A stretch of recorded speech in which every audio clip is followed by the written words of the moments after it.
Attendants, what's the dirty little secrets of your industry? 1. A friend of mine who works for Emirates told me this little gem.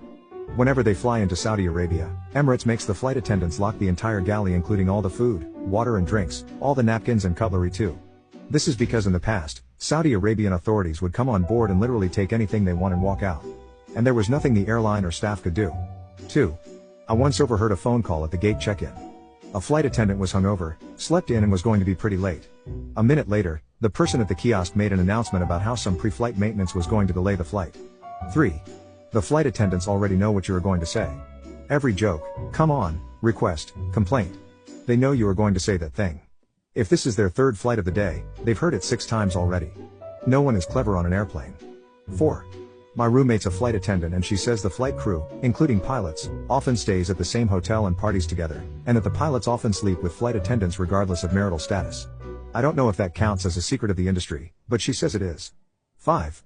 Not a flight attendant, but on and around airliners when they're deplaning. The amount of those tiny alcohol bottles that leave the plane in flight attendants' bags is astounding. 6. With South African Airways, it was the fact that flight attendants were stealing from people's bags. 7.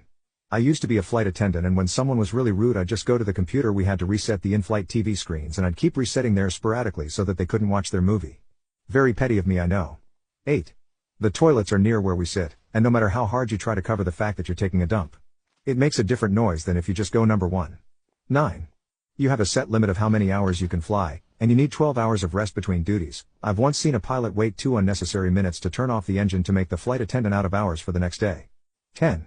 I read once that you should never use the coffee pot in your hotel rooms because if stewardesses stay in those rooms they use those pots with hot water to wash leggings and pantyhose and socks. 11. Flying isn't glamorous. One of my friend got spit on and cornered by a passenger in the company and the police did absolutely nothing about it. 12. They only get paid after the wheels leave the ground.